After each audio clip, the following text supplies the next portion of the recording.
and I'll be reading through your comments as we carry on with the show right here on Morning Express.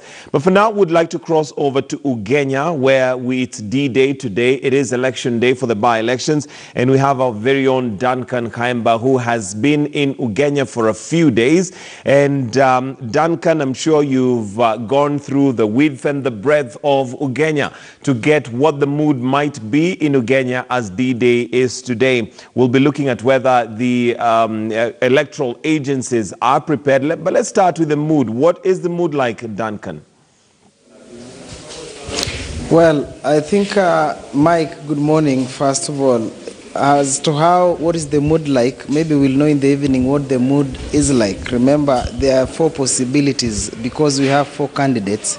So at the end of the day is when we'll know how was the mood like. Otherwise, outside, the voters are busy coming in, trying to locate their streams in which they'll have to cast their votes, because the lists have been pinned out there. You come, you check in, then you know which specific stream you'll be in. But the voter you are seeing casting the vote is voter number 3, who has just cast his ballot, and then the 4th one is moving is also casting his ballot right now. And then those are the ones that are coming in, and the polling clerks helping them to just verify their credentials before they are given the ballot paper to do the needful. And there you have voter number 5 has just marked his ballot paper, getting in, inserting it into the ballot box. So we can confirm that voting has gotten underway at exactly 5 minutes past 6. That is what we were in here when the first voter cast her ballot. It was a lady. Inside, of course, everything is okay. You can see security personnel. We were assured that every polling station will have 2 security officers. I can see 2 there. Remember, we are having 112 polling stations that will cater for the 57,603 registered voters. In terms of the agents, on my right, I've seen 2 agents, one from the Movement for Democracy and Growth, MDG, and ODM, and an observer from the Gender Commission. So in terms of agents for the candidates, only 2 are present, MDG and ODM, and then an observer from the Gender Commission. Other candidates, we are yet to see if why their candidates, why their agents are not in here, and therefore, as the exercise began in this particular stream, 2 agents for 2 political parties were in. Other candidates were not missing. We'll just walk with you out just to look at the situation. As I said, the security personnel, they are ready at the entrance, of course, checking in. Inside, everything is okay. Then outside, the same. Now, these are 6 voters that are waiting on the queue to be allowed in to do the needful.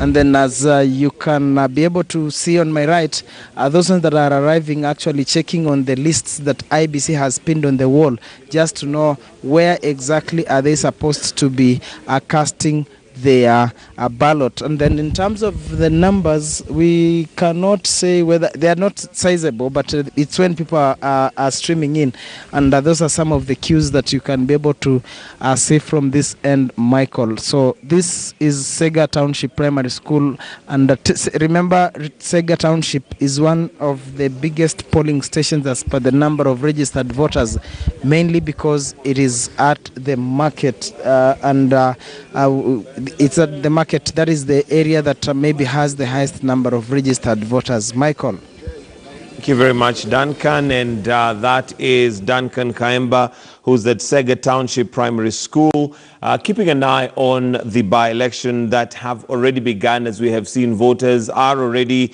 casting their ballots. We've already had a number, I think 5 have already voted as we speak, and we have another number out there. Of course, we do know that by-elections are normally characterized by low voter turnout, but we'll wait and see. As Duncan has mentioned, it might be too early to tell how things are going to roll out, again being a day where not every everybody has got the day off. Of course, the voting, or rather the voters, might be spaced out far in between. We'll also be crossing over to Embakasi later on, as we also to keep an eye on what is happening in the by-elections in Embakasi South as well. So do stay with us right here on KTN News as we keep an eye on that. Now, moving on to other stories.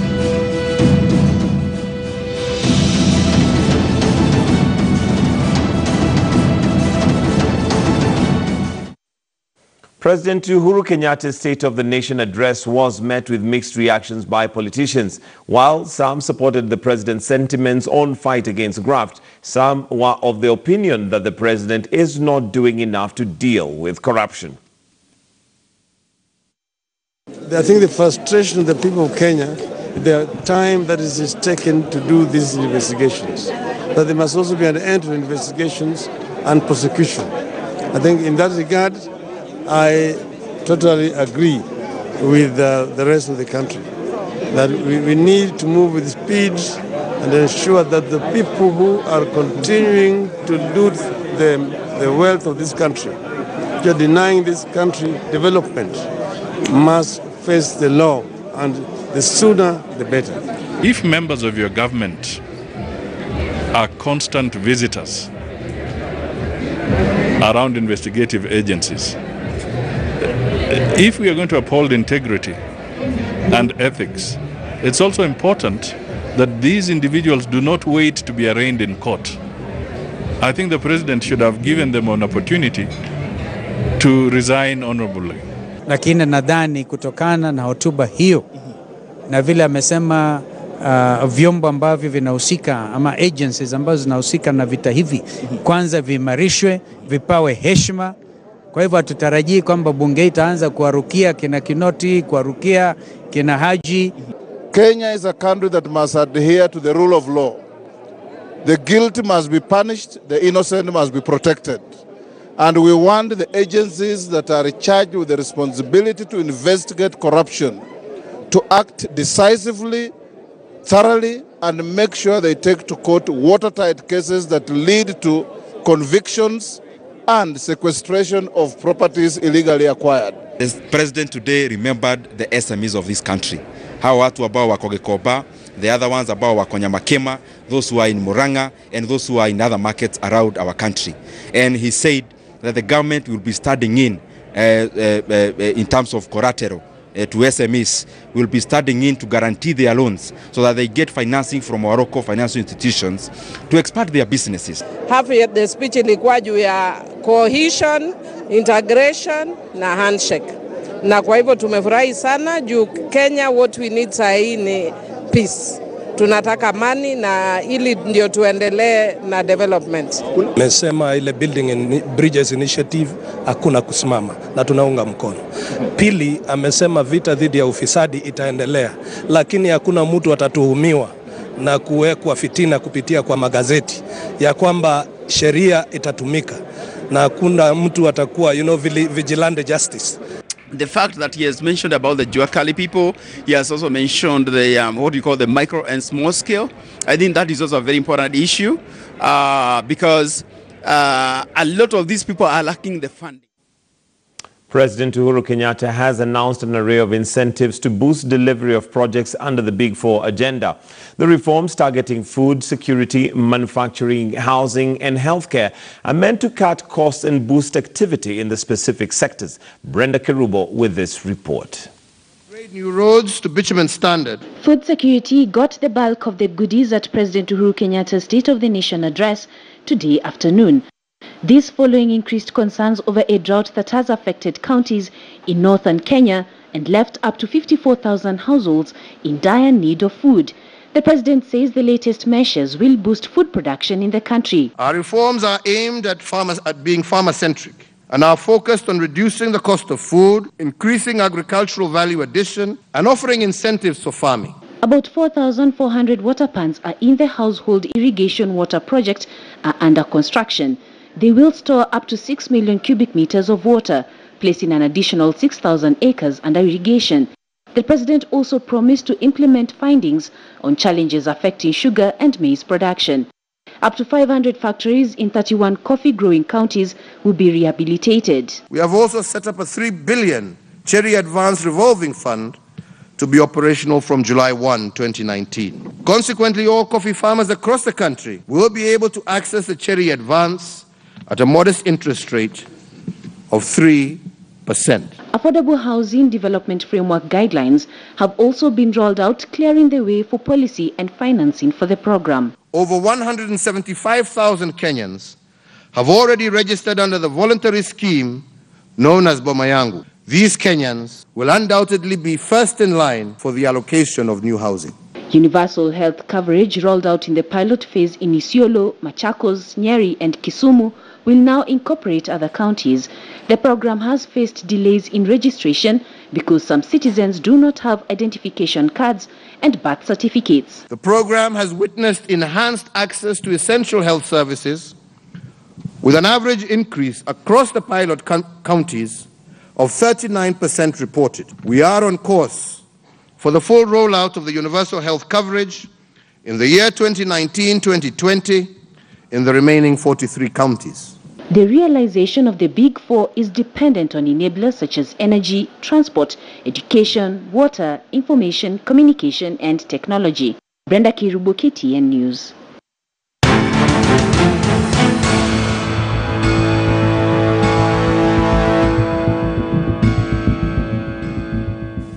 And after that State of the Nation address by President Uhuru Kenyatta, well, there was more that was to be expected. And, members of the National Assembly head for a 2-week recess as per their calendar. However, the House leadership of both the National Assembly and the Senate will have to remain behind the resolve legislative differences between the two houses that have threatened the future of the 7 crucial bills. In our weekly segment of the August House, our political affairs reporter Chris Thyro looks at the intre and outre of the National Assembly even as they start their recess.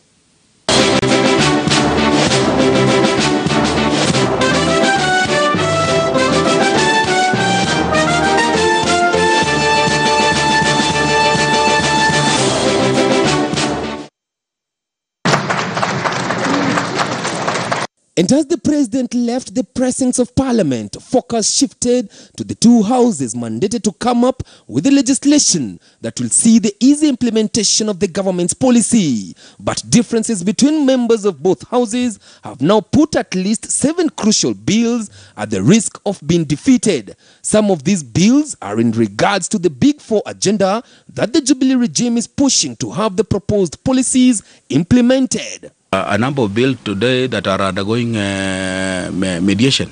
A bill like the land index, when it went to the Senate, it rose a few issues. Most of it is us who disagreed with them, and some of them don't make sense because when you change the title of a bill, like the physical planning, ultimately you're altering the whole transitional clauses. If you change the bill, the title, then everywhere mentioned in that bill, the name of the title, you have to change. And to save the bills from being defeated, both houses have formed teams that will be seeking to build consensus and concurrence on the contended provisions of the bills or entire bill within the next 30 days from the day the process begins. Myself and Honorable Bandi, Junet, Chris Wamalwa, Washiali, all of us are in the mediation. And we expect also the leadership from the Senate, so that these are very critical bills for the country, the roads bill. So we don't want, because if we disagree in the mediation, the bill dies. It is only the National Assembly which is supposed to oversight the national government. And the Senate, one of the major roles of the Senate is to oversee the implementation, county government, and the implementation of the devolution. I think the toil of the parliament has been blurred by so much politics until we've forgotten that Kenyans, apart from politics, apart from lobbying, apart from who becomes what in 2022, there are things that Kenyans expect from us. Apart from the fact that the 7 crucial bills risk being defeated, the National Assembly was also unable to pass the 2/3 gender rule bill that has now put the 12th parliament at the risk of being dissolved. The gender bill, in fact, I don't want to touch it anymore. And it has a history. I was in the 10th Parliament. The General Bill was started by Mother Karua. It couldn't go anywhere. Honorable the late Mutula Kilondo took it over. So if you read the history, it is about the male chauvinism in the Kenyan Parliament. The National Assembly has, however, been able to vet and approve a number of appointments made by the executive in the last 2 months, including the appointment of Education CS Professor George Magoha and the incoming Inspector General of Police, Hilary Mutyambai. We have passed all the laws that will facilitate the implementation of the 4 big agenda. We have passed the National Housing Fund. We have amended the Housing Act. We have amended all the health laws, which is going to sign next week. We have created the sports fund. However, since the handshake between President Uhuru Kenyatta and opposition chief Raila Odinga, the executive has been having a field day in pushing the government agenda without any checks and balances. This is the best environment that I will wish, because when you find my brother who is supposed to oppose me is the one moving government bills, we say hallelujah. But if there is somebody who has benefited from the handshake, individual beneficiary of the handshake, these days I go home at 6:37, I'm with my kids. The MPs will be expected back in Parliament on the 23rd of this month. Now, as members head for a 2-week recess from today, the first business that they will be expected to handle when they resume after the Easter holidays will be to debate the president's speech, which he has already delivered. Krista Eruketi, N News in Nairobi.